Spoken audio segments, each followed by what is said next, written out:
He was loading the plane. I was barefoot, bleeding. And I knew, if I didn't run right then, I'd be dead within the hour. This is how I escaped Alaska's most terrifying serial killer, before he could hunt me for sport.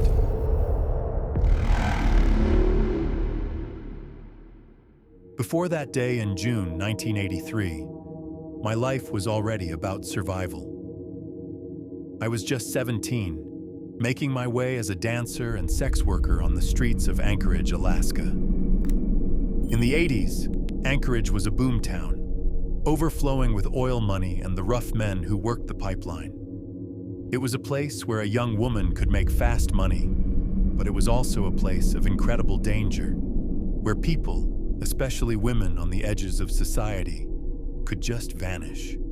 The Trans-Alaska Pipeline had transformed Anchorage into a wild boomtown. Tens of thousands of pipeline workers flooded in, earning massive wages. Welders made $18.25 an hour when minimum wage was $3.35. The Spener district was packed with bars, nightclubs, and adult entertainment venues, but the police were overwhelmed.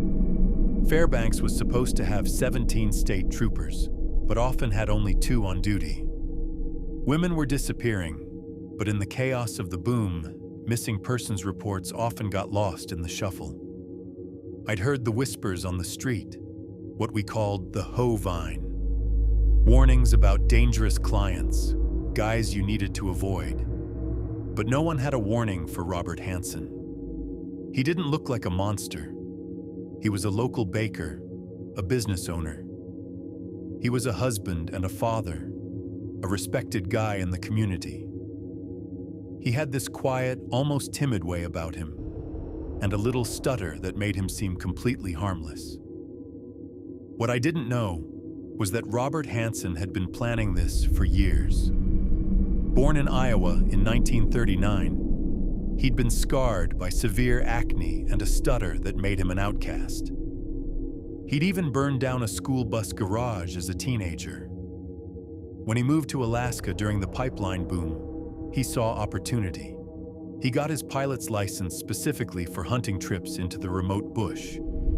To everyone else, he was just a successful baker. But he was methodically preparing for something much darker. So when he pulled up and offered me $200, it felt like just another transaction. It was a choice I made to get by, but it was a choice that would almost cost me everything. The streets of Anchorage in 1983 were a hunting ground that most people never saw. While tourists came for the last frontier experience, there was a darker reality playing out in the shadows.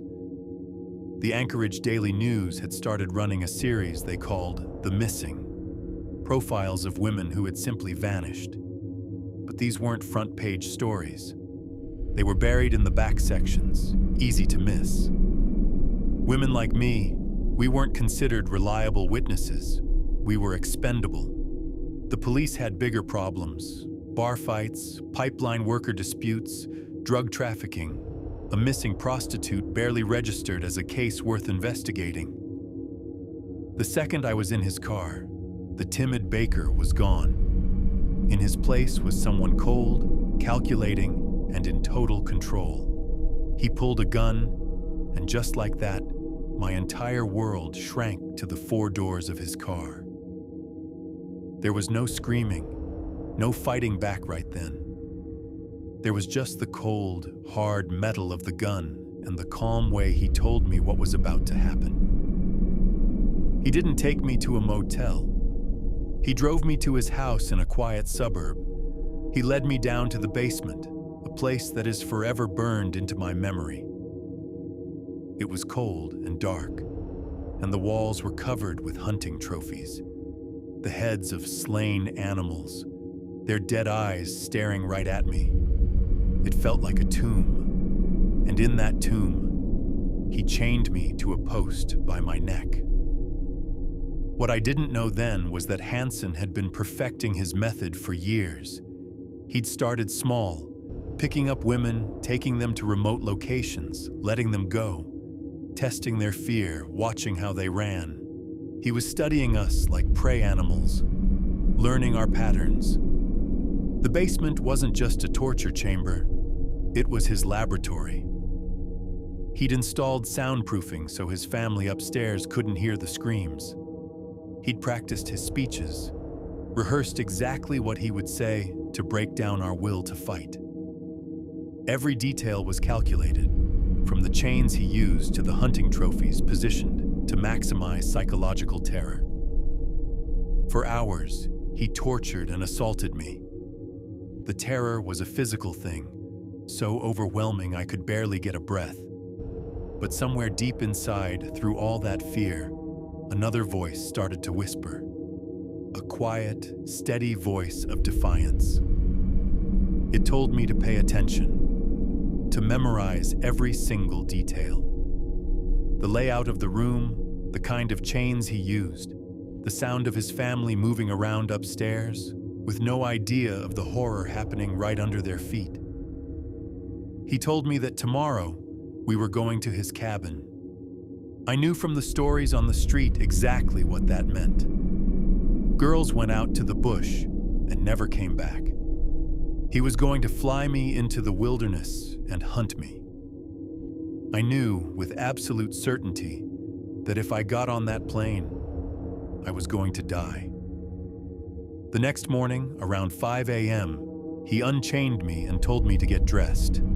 It was terrifying how calm and detached he was, like he was just getting ready for another day of hunting. He drove me to Merrill Field, a small local airstrip. My hands were cuffed in front of me. My body was a mess of bruises, but my mind was racing, watching his every move, desperate for any mistake, any opening. He parked his car next to his plane, a small Piper Super Cub. He turned to me and said that if I even thought about running, he would kill me right there. Then he got out of the car, and for just a few seconds, he turned his back to load gear into the cockpit. It wasn't much, but it was the only chance I was going to get. In that split second, I didn't think. I just moved. I scrambled over the seat, threw open the driver's side door, and ran. I was barefoot. I had purposely left my sneakers in his car, a tiny, desperate hope they could be used as evidence if I didn't make it. The gravel of the airstrip tore into my feet, but I barely felt it.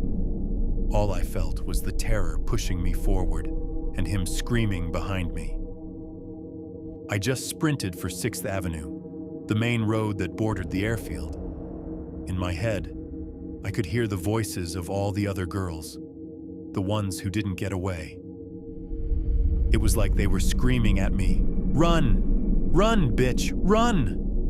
My lungs were on fire, my feet were bleeding, but I did not stop. I burst onto the street, waving my cuffed hands like a madwoman. I saw the headlights of a pickup truck. For one heart-stopping moment, I thought it was just going to drive by. But it slowed, and then it stopped. The driver, a man named Robert Hansen, took one look at me, a wreck in handcuffs, and let me in without a single word. The truck driver took me straight to a motel, and I immediately called for help. When the Anchorage police showed up, they found me still in handcuffs, terrified and barely making sense. I told them everything. I described Robert Hansen, his stutter, his car, his house, that basement full of animal heads, and his plane. At first, they didn't believe me. A teenage prostitute accusing a respected family man, a local baker, of a crime this monstrous. It sounded insane. They questioned me, wondering if I was just trying to extort a client. But I wouldn't back down. I gave them details that only someone who had been in that house could know. As they drove me to the hospital, we passed the airfield again. I made them stop the car, and I pointed out his plane, still parked exactly where he'd left it. That's when the tide started to turn. My report landed on the desk of Detective Glenn Floth of the Alaska State Troopers. For years, he'd been investigating a string of unsolved murders of women found out in the wilderness. My story connected all the dots. A quiet man who owned a plane. A hunter. My testimony was the key he had been searching for. He believed me. Armed with my testimony, Detective Floth got a warrant to search Robert Hansen's home, car, and plane on October 27, 1983. What they uncovered was a serial killer's treasure trove. Hidden away in an attic crawlspace, they found jewelry that belonged to missing women. They found a collection of firearms, including the exact .223 caliber rifle that was later matched to bullets found at several grave sites. And then they found the most chilling thing of all, an aviation map. Scattered across the vast, remote areas of the Alaskan bush were dozens of small, hand-drawn X's. Faced with a mountain of evidence, Hansen's calm and quiet act finally fell apart. He confessed. Over the next several days, he admitted to raping more than 30 women and murdering at least 17 of them. He confirmed the police's darkest fear. He would abduct women, fly them to the middle of nowhere, and then hunt them for sport. The X's on his map marked their graves. As part of a plea deal to avoid a death sentence, he agreed to show investigators where they were, flying over the wilderness and pointing out the places he had buried his victims, finally bringing a horrifying kind of closure to families who had spent years searching for their daughters. The investigation revealed the true scope of Hansen's operation. He'd been keeping detailed records, not just the aviation map with the X's, but journals describing each hunt. He rated his victims like a twisted game, noting who ran the fastest, who begged the most, who fought back. Detective Floth told me later that reading those journals was the hardest part of his career. Hansen had turned murder into a sport, complete with rules and scoring systems. Some women he'd hunted multiple times before killing them, flying them out, letting them run, then recapturing them just to extend his sick game.